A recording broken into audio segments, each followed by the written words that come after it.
आलसी ब्राह्मण। एक बार की बात है, एक गांव में एक ब्राह्मण रहता था। वह सुबह उठता, नहाता, पूजा करता, खाना खाता और फिर सो जाता था।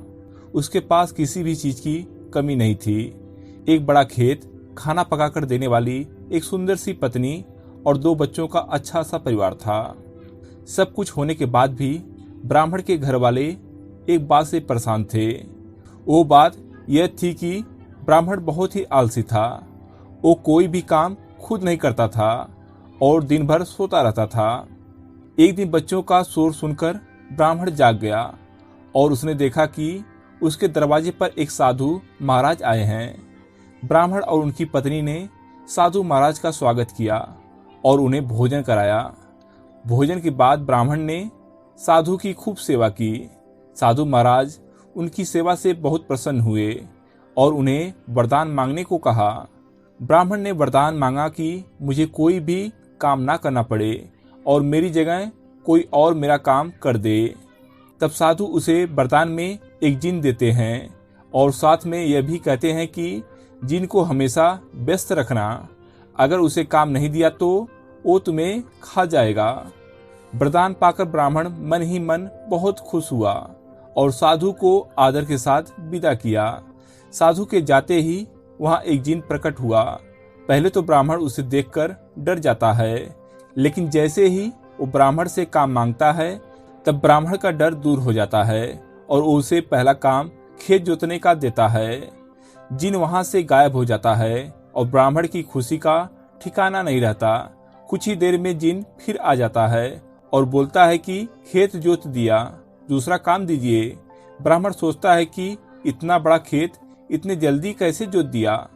ब्राह्मण इतना ही सोच रहा था कि जिन बोलता है कि जल्दी मुझे काम बताओ, नहीं तो मैं आपको खा जाऊंगा। ब्राह्मण डर जाता है और बोलता है कि जाकर खेतों में सिंचाई करो। जिन फिर वहां से गायब हो जाता है और थोड़ी ही देर में फिर आ जाता है। जिन आकर बोलता है कि खेतों की सिंचाई हो गई, अब अगला काम बताइए। ब्राह्मण एक एक कर सभी काम बताता जाता है और जिन उसे चुटकियों में पूरा कर देता है। ब्राह्मण की पत्नी यह सब देख रही थी और अपने पति के आलसीपन पर चिंता करने लगी। शाम होने के पहले ही जिन सभी काम कर देता था। सब काम करने के बाद जिन ब्राह्मण के पास आ जाता और बोलता कि अगला काम बताइए, नहीं तो मैं आपको खा जाऊंगा। अब ब्राह्मण के पास कोई भी काम नहीं बचा जो उसे करने के लिए कह सके। उसे चिंता होने लगी है और वह बहुत डर जाता है। जब ब्राह्मण की पत्नी अपने पति को डरा हुआ देखती है तो अपने पति को इस संकट से निकालने के बारे में सोचती है। वह ब्राह्मण से बोलती है कि स्वामी, अगर आप मुझे वचन देंगे कि आप कभी आलस नहीं करेंगे और अपने सभी काम खुद करेंगे तो मैं इस जिन को काम दे सकती हूँ। इस पर ब्राह्मण सोचता है कि पता नहीं क्या काम देगी। अपनी जान बचाने के लिए ब्राह्मण अपनी पत्नी को वचन दे देता है।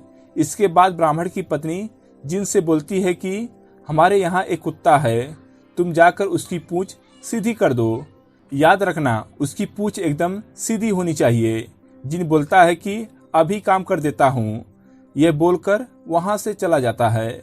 लाख कोशिश के बाद भी वह कुत्ते की पूंछ सीधी नहीं कर पाता और हार मान लेता है। हार कर जिन ब्राह्मण के यहाँ से चला जाता है। उस दिन के बाद से ब्राह्मण अपने आलस को छोड़कर सभी काम करने लगता है और उसका परिवार खुशी खुशी रहने लगता है। दोस्तों, हमें कभी आलस नहीं करना चाहिए। आलस करने से हम मुसीबत में फंस सकते हैं। इसलिए हमें आलस छोड़कर अपना काम खुद ही करना चाहिए। आपको ये कहानी कैसी लगी, आप हमारे कमेंट बॉक्स में जरूर बताएं। अगर आपको वीडियो अच्छा लगा हो, वीडियो को लाइक करिएगा, चैनल को सब्सक्राइब करिएगा और दोस्तों के साथ शेयर करना ना भूलिएगा। मिलते हैं अगले वीडियो में। धन्यवाद।